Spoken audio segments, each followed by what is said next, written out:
Thank you. Thank you, Chairperson Arroyo, Council members Valon and Ferreras, and in anticipation of Councilmember Lappin's arrival, thank you as well. My name is Daniel Kass, and I'm the Deputy Commissioner for Environmental Health at the Department of Health and Mental Hygiene. On behalf of Commissioner Farley, I want to thank you for the opportunity to testify today regarding Intro 655. With me, as you mentioned, is Mario Merlino, our Assistant Commissioner for Veterinary Services, and Julie Bank, Executive Director of Animal Care and Control of New York City. I'd like to begin by providing just a brief overview of the Department's public health work as it relates to animals. The Department promotes and protects public health by working to prevent, discover, and intervene in cases of animal-borne diseases, hazards, and complaints of animal nuisances. Our functions include state-mandated dog licensing, permitting and inspecting animal handling facilities such as pet shops, animal boarding facilities, and animal grooming facilities, licensing commercial horses and issuing permits to boarding stables, receiving and responding to reports of animal bites, and investigating animal nuisance complaints. We also monitor wildlife and domestic animals for diseases such as rabies that impact human health, and we issue permits for the exhibition of wild and exotic animals. We're here because the Department is also charged with managing and caring for the city's population of owner-surrendered, abandoned, and lost animals.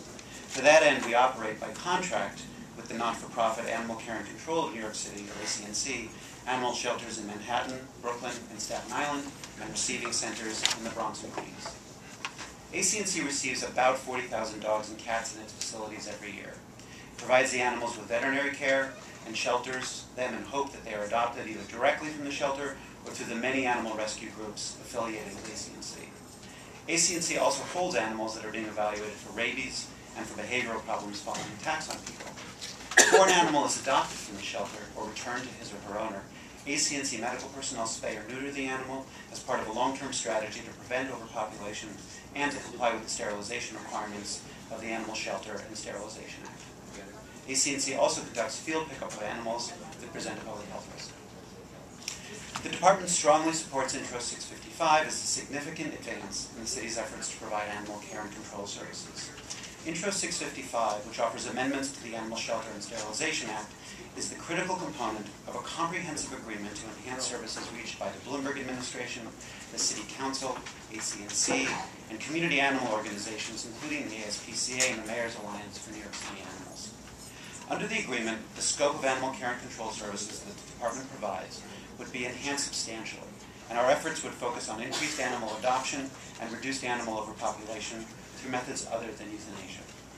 Signing Intro 655 into law will enable substantial improvements in operations and increases in the financial commitments the city makes to the animal shelters. The administration has pledged that by fiscal year 2014, the annual budget to ACNC will exceed $12 million, a 77% increase above fiscal year 2011 funding. The additional funding will be phased in over 3 years, with the largest single increase coming in July 2012, and will enable ACNC to hire additional veterinary, behavioral, animal control, and customer service staff. ACNC would expand the days and hours its facilities would be open to the public and concentrate field resources in boroughs with receiving centers. This expansion of services is made possible not only by the administration's promise of additional funding, but also by a comprehensive plan initiated with council support to increase the percentage of dogs that are licensed.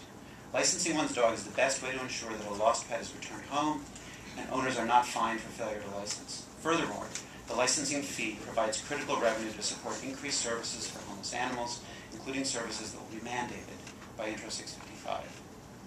The Department estimates that just 1 in 5 dogs in New York City are licensed, despite state legal mandates that all owners license their dogs. This fall, the Department will launch a media campaign to educate New Yorkers that they must license their dogs. The Department will also launch a web-based pet finder service that enables people who find licensed dogs to provide us with contact information to relay that to the registered owner. At the same time, the Department will work with the Council and animal advocates to increase the base dog licensing fee, which has not changed in many, many decades. The current fee of $8.50 was intended to provide all the revenue needed to support animal control, care, and welfare. Today, the fee falls drastically short of compensating the city for the current costs of issuing a license, which means that the fee does not provide any revenue for actual animal services. To rectify this, the city will urge state legislators to raise the fee and enact other changes to facilitate the issuance of licenses. For example, state law currently authorizes third parties such as pet shops, animal shelters, and veterinarians that issue licenses on behalf of the city to retain just $1 of the licensing fee to compensate them for that work. We will seek an increase that makes it worth their while to license dogs, making it even easier for New Yorkers to comply with the law. We will also seek flexibility in how the city issues licenses. For example, other jurisdictions with greater licensure rates provide owners with options of multi-year and lifetime licenses. Funding for expanded animal welfare services would also come from the considerable savings the city would realize if Intro 655 is enacted. The bill proposes to amend the Animal Shelter and Sterilization Act to require that animal care facilities be open daily in each borough, and eliminates the mandate that a full-service shelter be open 24 hours a day in all of the 5 boroughs. Even without full-service shelters in every borough, adoptions have increased by 135% between 2005 and 2010, due largely to the work of animal rescue organizations, and euthanasia rates have fallen 49% since 2005. The partnerships that have enabled this to occur will be maintained and strengthened under the bill, and we hope to see ongoing improvement over time. Intro 655 would spare the city the capital expenditures and the operational costs required to build, renovate, and staff round-the-clock shelters, allowing these dollars to be leveraged instead to significantly, and importantly more immediately, enhance the scope and quality of shelter services. In particular, Intro 655 would, if enacted, do the following. First, continue to mandate operation of 3 full-service shelters that would be open every day to accept animals, offer animal adoption, and provide necessary veterinary care and animal sterilization. 2, of these 3 full-service shelters, 1 would be required to be open to the public 24 hours a day. Based on current practice, the shelters would be located in Manhattan, Brooklyn, and Staten Island, with the Manhattan shelter open 24 hours. In the other 2 boroughs, the amended Animal Shelter and Sterilization Act would require animal receiving facilities to be maintained 7 days a week, 12 hours a day.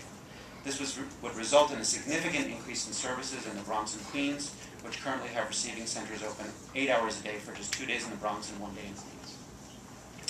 In addition, Intro 655 would require, for the first time, maintenance of field services to pick up animals from all boroughs, 7 days a week, 12 hours a day, and at all hours when public health and safety is threatened.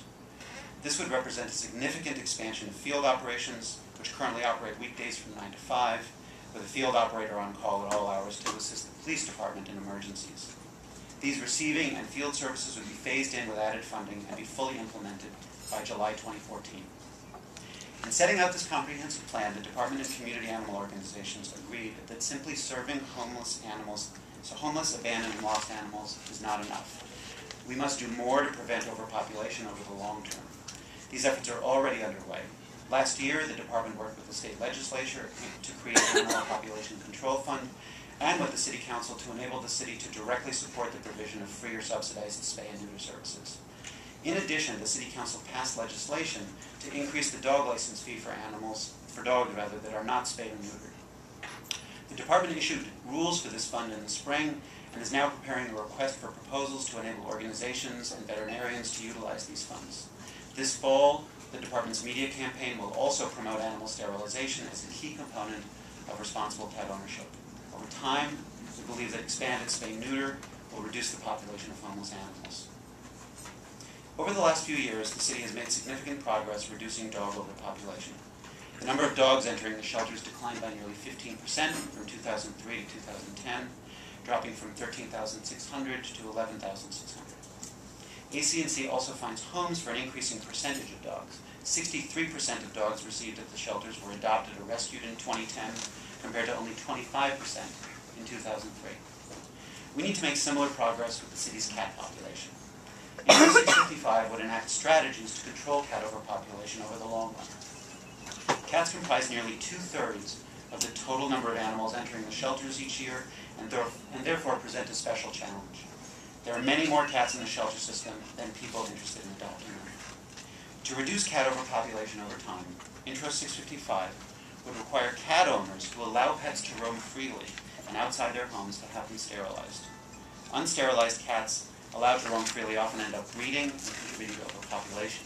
In addition, Intro 655 authorizes the department to promulgate rules to register trap, neuter, and return programs.